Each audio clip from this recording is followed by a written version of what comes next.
रामगढ़ की इस पावन धरा पर उपस्थित इन दोनों विधानसभा क्षेत्रों से जुड़े हुए मेरे सभी उपस्थित बहनों और भाइयों, मैं मर्यादा पुरुषोत्तम प्रभु श्री राम की पावन धरा अयोध्या धाम की धरती उत्तर प्रदेश से आपके बीच आया हूं।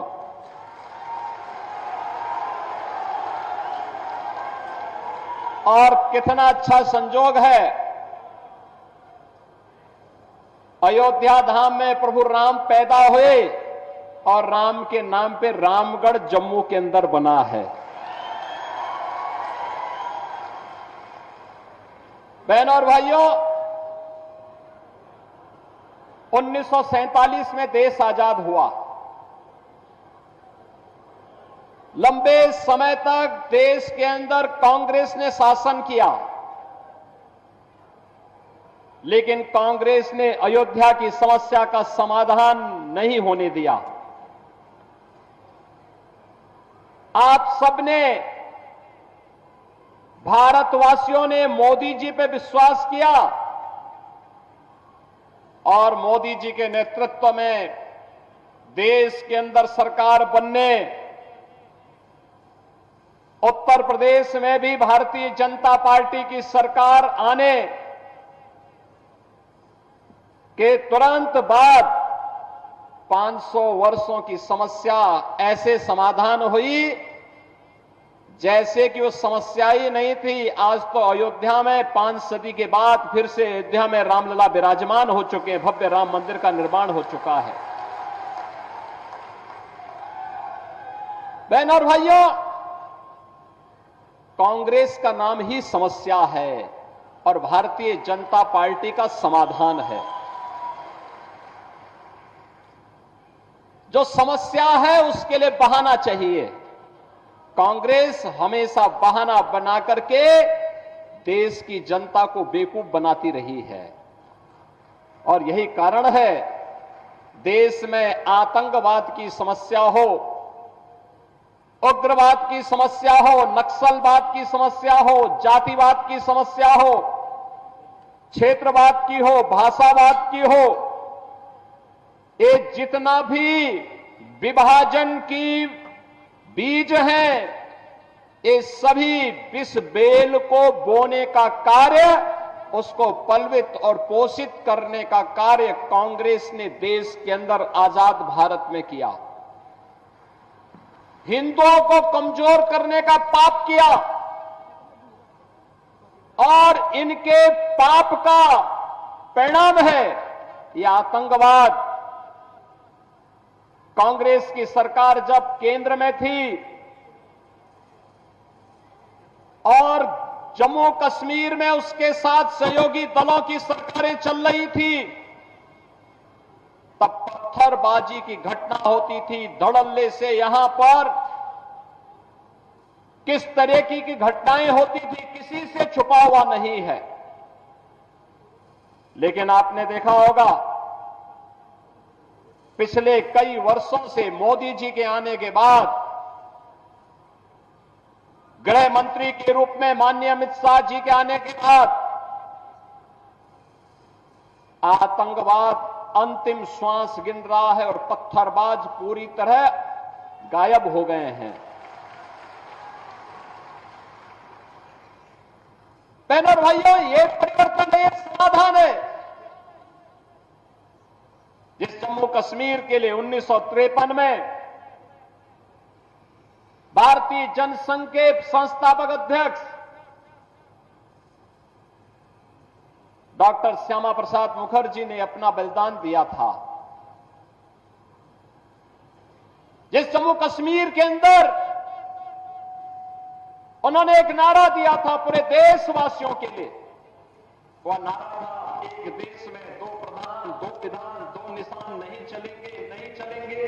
भारतीय जनसंघ और भारतीय जनता पार्टी का एक एक कार्यकर्ता भारत माता का हर सच्चा सपूत इसके लिए लड़ता रहा, कार्य करता रहा। डॉक्टर श्यामा प्रसाद मुखर्जी के उस सपने को साकार करने का कार्य किसी ने किया है तो प्रधानमंत्री मोदी जी ने किया। 370 सदैव के लिए समाप्त कर दिया, 35A सदैव के लिए समाप्त कर दिया, आतंकवाद की नर्सरी समाप्त हो गई।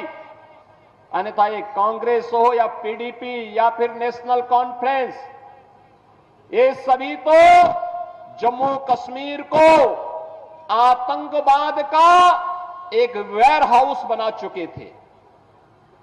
और वेयर हाउस से यहां का नौजवान, जिसकी ऊर्जा यहां के विकास में लगनी चाहिए थी, जिसकी प्रतिभा का लाभ देशवासियों को मिलना चाहिए था, उस पूरे जम्मू कश्मीर को इन्होंने अपने राजनीतिक स्वार्थ के लिए तबाह करके रख दिया था। बहनों और भाइयों, क्या नहीं था हमारे जम्मू कश्मीर के पास? क्या नहीं था हमारे पास? मैं आप सबसे कहना चाहता हूं कि आज जम्मू कश्मीर के अंदर हम जब बात करते हैं तो सचमुच मुझे उन महान विभूतियों की याद आती है। महाराजा हरि सिंह, जिन्होंने पहचान दिलाई थी। महाराजा हरि सिंह का शासन केवल यहीं तक नहीं था। और याद करिए, भारतीय जनता पार्टी की सरकार जम्मू कश्मीर में आते ही महाराजा हरि सिंह का कश्मीर फिर से आपके सामने होगा।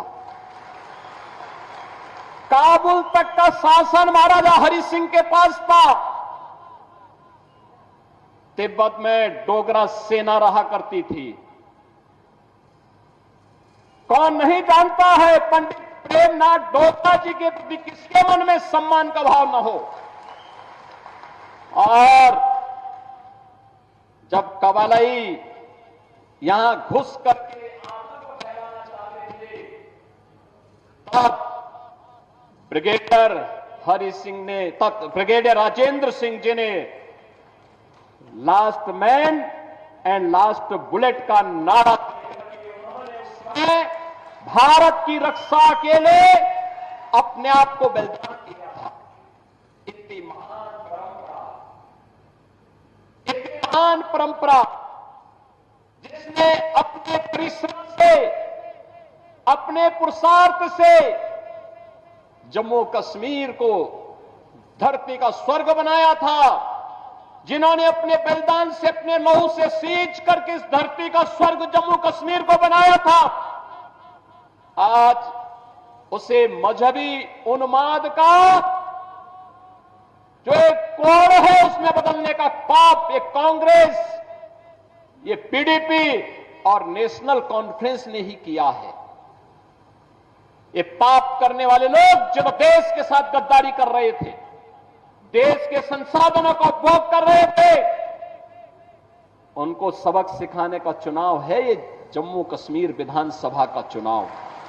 और इसी के लिए आज मैं आपके पास आया हूं। बहनों और भाइयों, परिवर्तन किस रूप में होता है? याद करिए, करतारपुर कॉरिडोर के बारे में, गुरु नानक देव जी का कॉरिडोर बने, भारत की सिख परंपरा की गुरु परंपरा ने भारत के अंदर भक्ति से शक्ति की जिस यात्रा को आगे बढ़ाया था, गुरु नानक देव जी भक्ति के उस पराकाष्ठा का नाम था, तो गुरु गोविंद सिंह जी इस भक्ति से पनपी हुई शक्ति का एक तेज था। याद करिए, करतारपुर कॉरिडोर का निर्माण प्रधानमंत्री मोदी जी के द्वारा कराया गया। और यही नहीं, बाल दिवस की बात जब देश के अंदर होती थी, बाल दिवस की बात जब होती थी, तो बहनों और भाइयों, इन्होंने पंडित जवाहरलाल नेहरू का जन्मदिन बाल दिवस के रूप में कांग्रेस ने मनवा दिया। मुझे बताओ, अरे बाल दिवस के रूप में नाम आना चाहिए ना उन लोगों का। गुरु गोविंद सिंह जी के 4 साहबजादों ने, जिन्होंने सनातन धर्म के लिए, भारत के लिए सुरक्षा के लिए, भारत को विदेशी आक्रांताओं से मुक्त करने के लिए, गुलामी की बेड़ियों को तोड़ने के लिए जिन्होंने अपना बलिदान दिया था, बाद में उनकी स्मृति में मनाया जाना चाहिए था। कांग्रेस के कभी लेकिन मोदी जी ने बाल दिवस की तिथि तय करके पूरे देश के अंदर 4 साहबजादों की स्मृति को जीवंत बनाने का काम किया। हम लोगों ने उत्तर प्रदेश में 2020 में बाल दिवस के कार्यक्रम को पूरे और उत्साह के साथ करना प्रारंभ किया। और प्रदेश मुख्यमंत्री आवास में एक आयोजन होता है और वह आयोजन बाल दिवस का होता है, जिसमें गुरु गोविंद सिंह जी महाराज के 4 साहिबजादों की स्मृति को हम समर्पित उस बाल दिवस के कार्यक्रम को आयोजित करते हैं। बाकी वहां पर अन्य सभी कार्यक्रमों को स्थगित कर दिया। आज मैं इसीलिए आपके पास आया हूं, एक कलहड़ का इतिहास, कलहड़ का कश्मीर किसने बर्बाद किया। देश के अंदर अपनी पौराणिक और वैदिक परंपरा को जीवित रखने वाला एक कश्मीर आज कांग्रेस ने, पीडीपी ने और कांग्रेस ने इसे कहां पहुंचा दिया। और पिछले 5 वर्ष के अंदर बदलते हुए कश्मीर को, बदलते हुए जम्मू को आपने एक बार फिर से देखा। बहनों और भाइयों, आज के 5 वर्षों में जो बदलाव आपको देखने को मिला है, ये सचमुच एक नए भारत का नया जम्मू कश्मीर है, जो आज टूरिज्म स्टेट में होकर के टूरिज्म का एक बेहतरीन डेस्टिनेशन के रूप में देश और दुनिया को अपनी ओर आकर्षित रखा। याद करें उनके समय में भारत के आन मान और शान के प्रतीक तिरंगा को फहराने के लिए हमें गुहार लगानी पड़ती थी कांग्रेस के समय में या पीडीपी या फिर नेशनल कॉन्फ्रेंस के समय में। लेकिन आज जम्मू कश्मीर के अंदर G20 के समिट होते हैं, दुनिया आकर के देखती है जम्मू कश्मीर के अंदर की टूरिज्म के डेस्टिनेशन के साथ साथ एक अंतर्राष्ट्रीय स्तर का समिट यहां पर पूरी दुनिया को अपनी ओर आकर्षित करता है। बहनों और भाइयों, एक लंबी परंपरा अमरनाथ की यात्रा इस बार हम देख रहे थे।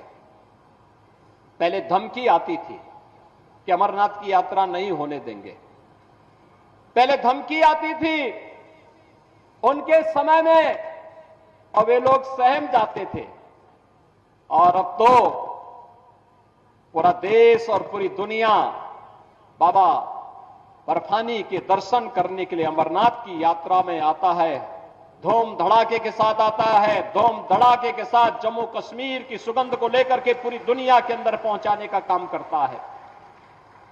माता वैष्णो देवी का दर्शन करने के लिए पूरा भारत आता है, पूरी दुनिया के सनातन हिंदू धर्मावलंबी आते हैं, पूरी श्रद्धा भाव के साथ यहां आते हैं।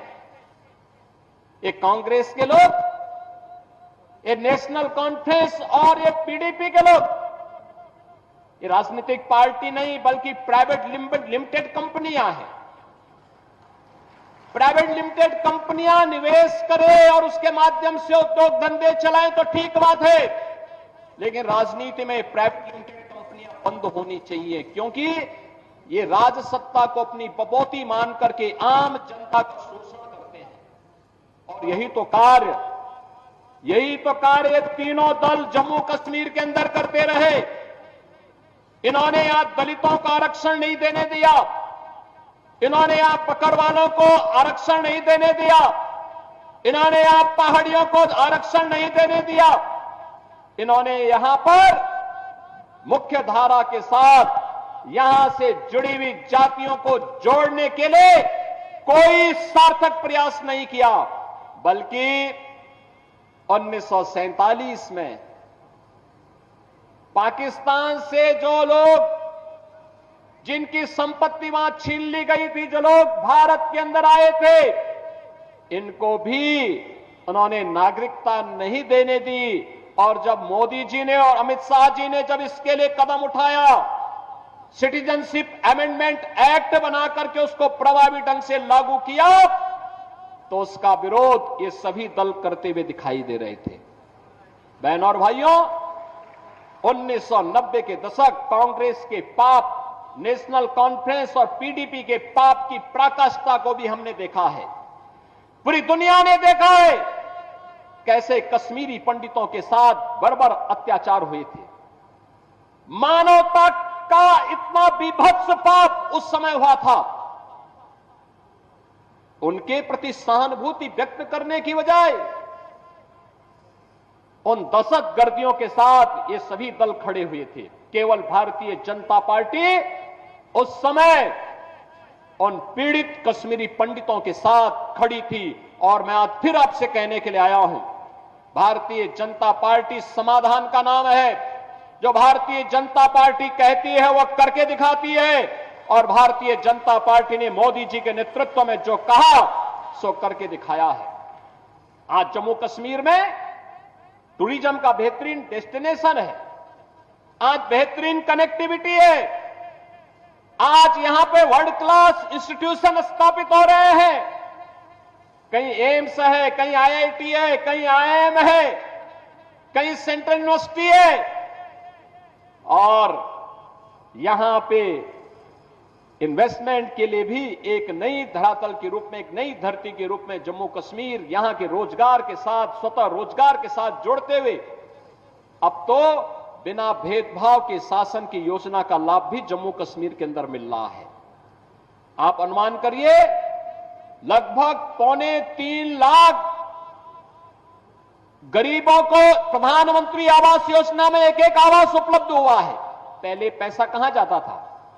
ये तीनों परिवार चट कर जाते थे, और फिर इसीलिए तो इनके साल भर में 8 महीने इनके इंग्लैंड में व्यतीत होते थे, यूरोप में घूमते थे लोग। जम्मू कश्मीर की जनता तबाह होती थी, अभाव में ग्रसित थी, और ये लोग यहां के पैसे को लूट करके ऐशो आराम की जिंदगी यूरोप में और इंग्लैंड के अंदर व्यतीत करते थे।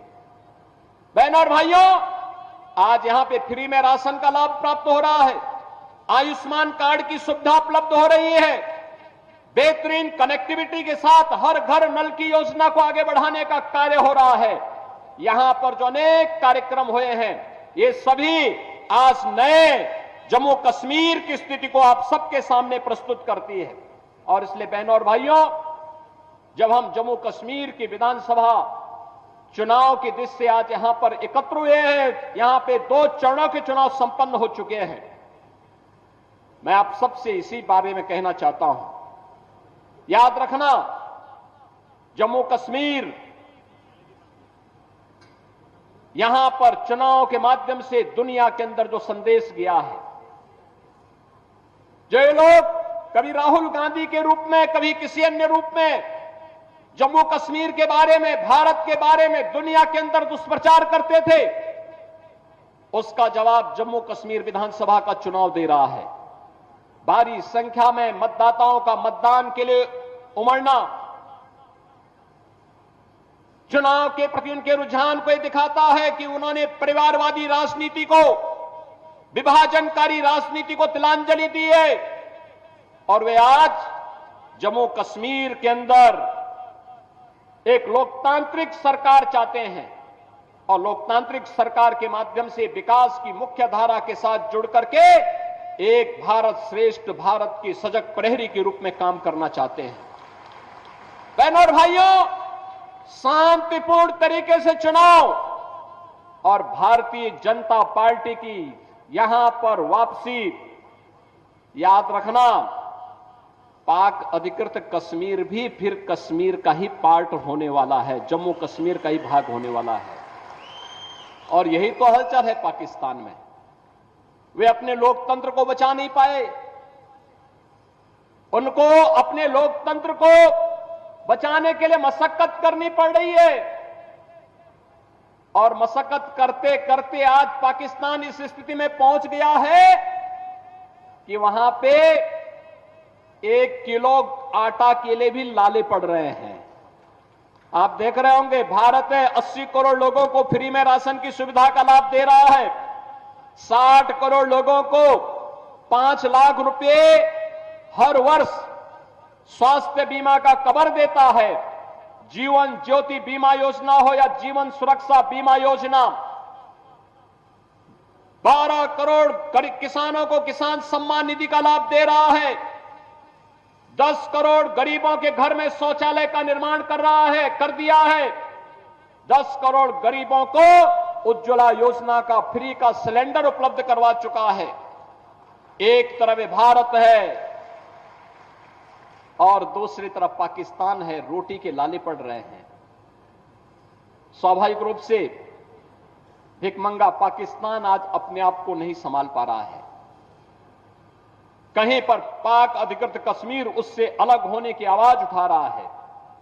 वो कह रहा है कि हमें भी तो अधिकार था जम्मू कश्मीर के चुनाव में भाग लेने का, और जम्मू कश्मीर के चुनाव के साथ पाक अधिकृत कश्मीर में भी, मुर्शिदाबाद में भी अगर चुनाव होता ना तो और अच्छा संदेश जाता। लेकिन संदेश आपको देना है इस चुनाव के माध्यम से। दूसरी तरफ बलूचिस्तान अलग से कह रहा है, वो कह रहा है कि पाकिस्तान से हमारी केमिस्ट्री तो मिलती ही नहीं है, हमारी केमिस्ट्री उससे मिलती ही नहीं है,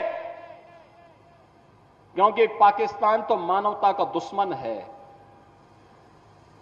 ये मानवता का एक कैंसर है। इस कैंसर से दुनिया को मुक्ति मिलनी ही चाहिए, और उस मुक्ति के लिए हम सब आपके पास आए हैं कहने के लिए। बहनों और भाइयों, जब हम आपके पास यहां पर आए हैं, मैं केवल आपके माध्यम से कांग्रेस के नेता श्री राहुल गांधी से कुछ प्रश्न करना चाहता हूं। मैं पूछना चाहता हूं उनसे कि जो नेशनल कॉन्फ्रेंस ने जम्मू कश्मीर के लिए अलग झंडे की बात कही है, क्या वह उसका समर्थन करते हैं? क्या राहुल गांधी 370 और 35A को वापस ला करके जम्मू कश्मीर को फिर से अशांत और आतंकवाद के युग में धकेलने की नेशनल कॉन्फ्रेंस की मांग का समर्थन करता है? क्या कांग्रेस कश्मीर के युवाओं की कीमत पर पाकिस्तान के साथ वार्ता करके फिर से अलगाववाद को बढ़ावा देने का समर्थन करती है? क्या कांग्रेस पार्टी पाकिस्तान के साथ एलओसी ट्रेड शुरू करने के नेशनल कॉन्फ्रेंस के निर्णय से फिर से बॉर्डर पार से आतंकवाद का पोषण करने का समर्थन करती है? क्या कांग्रेस आतंकवाद और पत्थरबाजी की घटनाओं में शामिल लोगों के परिजनों को फिर से सरकारी नौकरी में बहाल करके आतंकवाद, दहशतगर्दी और बंद के दौर को फिर से लाने का समर्थन करती है? क्या कांग्रेस नेशनल कॉन्फ्रेंस के साथ अपने आरक्षण विरोधी चेहरे को फिर से सामने लाने का प्रयास नहीं कर रही है? और क्या जो यहां पर प्रधानमंत्री मोदी जी ने दलितों को, गुर्जरों को, बकरवालों को, पहाड़ियों को आरक्षण की सुविधा प्रदान की है, क्या नेशनल कॉन्फ्रेंस के द्वारा इन्हें समाप्त करने की घोषणा का क्या वह समर्थन करती है? क्या कांग्रेस चाहती है कि शंकराचार्य पर्वत, तख्त सुलेमान और हरि पर्वत को ये मारन के नाम से जाने जाए? क्या कांग्रेस जम्मू कश्मीर की अर्थव्यवस्था को एक बार फिर से भ्रष्टाचार की आग में झोंककर पाकिस्तान समर्थित गिने चुने परिवारों के हाथों में सौंपने का समर्थन करती है? क्या कांग्रेस पार्टी नेशनल कॉन्फ्रेंस के जम्मू और घाटी के बीच भेदभाव की राजनीति का समर्थन करती है?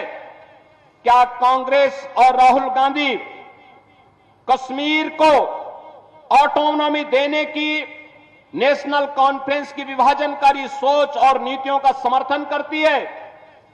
बहनों और भाइयों, हमें भूलना नहीं चाहिए, ये आर्टिकल 370 पंडित नेहरू ने यह दंश जम्मू कश्मीर के लोगों को दिया था। घाटी में कश्मीरी पंडितों का पलायन कांग्रेस और नेहरू की वजह से हुआ। देश की आजादी के बाद बहनों और भाइयों, जब देश के सभी राज्य विकास की मुख्य धारा के साथ जुड़ चुके हैं, तब जम्मू कश्मीर के अंदर विकास की धारा से यहां की जनता जनार्दन को क्यों वंचित रखा गया। बहनों और भाइयों, और आज इसीलिए आज मैं आपके पास आया हूं कहने के लिए, आज तो जम्मू कश्मीर की पहचान जो मैंने आपको बताया, Chenab bridge, Zojila tunnel, doctor Shyama Prasad Mukherjee tunnel, ये सभी आज जम्मू कश्मीर की पहचान बन चुके हैं। ये जम्मू कश्मीर को एक नई पहचान दिला रहे हैं। वंदे भारत ट्रेन दिल्ली कटरा के बीच या यहां की पहचान बन रही है। और जम्मू कश्मीर के अंदर आज जिस प्रकार की एक नई स्थिति पैदा हुई है, मैंने अपने भाषण के शुरुआती दौर में कहा कि बहनों और भाइयों, मैं मर्यादा पुरुषोत्तम प्रभु श्री राम की पावन धरा उत्तर प्रदेश की धरती से यहां पे आया हूं। अयोध्या में रामलला का भव्य मंदिर बना, 5 सदी के बाद रामलला का विराजमान हुआ।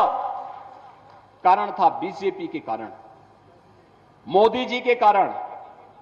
और याद रखना, अयोध्या का इंटरनेशनल एयरपोर्ट का नामकरण भी महर्षि वाल्मीकि के कारण, वाल्मीकि के नाम पर हुआ है।